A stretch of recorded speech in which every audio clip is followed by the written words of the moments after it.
Welcome top news today. Iranians chant slogans as they march in support of the government near the Imam Khomeini mosque in the capital Tehran on December 30, 2017. MALEKPOURGetty Images The Iranian government has harshly condemned President Donald Trump for sending out a tweet in support of recent anti-government protesters. Iran's foreign ministry spokesman, Imam Khomeini, called on the Iranian people to give no credit to the deceitful and opportunist remarks of U.S. officials or Mr. Trump. The message was in response to Trump's tweet early Saturday supporting the largest wave of anti-government protests since 2009 that began on Thursday. Iranians are fed up with regime's corruption, its squandering of the nation's wealth to fund terrorism abroad, Trump wrote. Iranian government should respect the people's rights, including right to express themselves. The State Department also issued a statement supporting the Iranian people's demands for basic rights and an end to corruption. Many reports of peaceful protests by Iranian citizens fed up with regime's corruption, its squandering of the nation's wealth to fund terrorism abroad.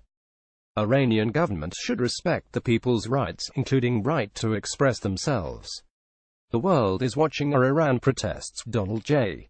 Trump at Real Donald Trump December 30, 2017. The anti-government protests began in the country's second most populous city of Mashhad as people poured into the streets to express anger at President Hassan Rouhani and the Iranian government in general, following a surge in prices of basic food supplies.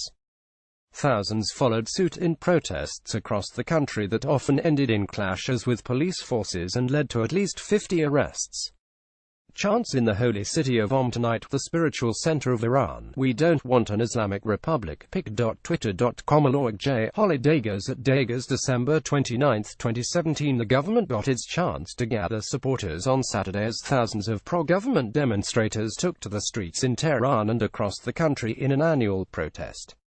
The protest marked the 8th anniversary of the massive 2009 pro-government rally that challenged those who rejected the re-election of President Mahmoud Ahmadinejad.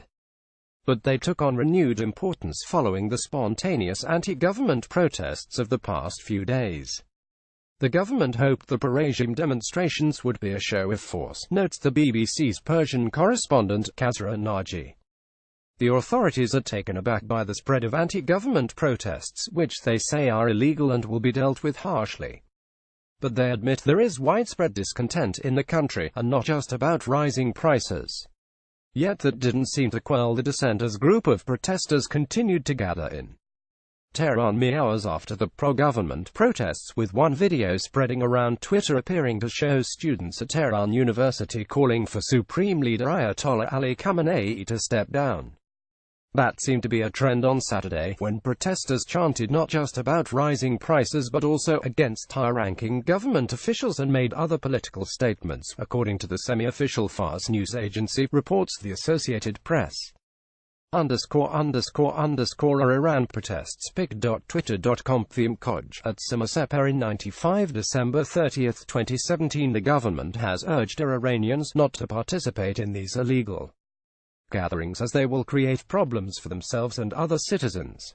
Iranian authorities blame foreign powers for the anti-government protests and said that those who participate don't realize that they are being used as pawns.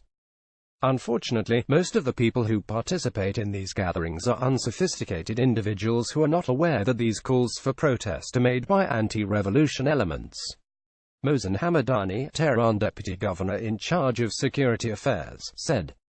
Video from Tehran protests today. Source at BBC Persian https://course8ck Iran protests. Pic.twitter.com Sevanogagwanix Vladimir Advan December 30, 2017. You depend on Slate for sharp, distinctive coverage of the latest developments in politics and culture. Now we need to ask for your support. Our work is more urgent than ever and is reaching more readers, but online advertising revenues don't fully cover our costs and we don't have print subscribers to help keep us afloat. So we need your help. If you think Slate's work matters, become a Slate Plus member. You'll get exclusive members-only content and a suite of great benefits, and you'll help secure Slate's future. Join Slate Plus.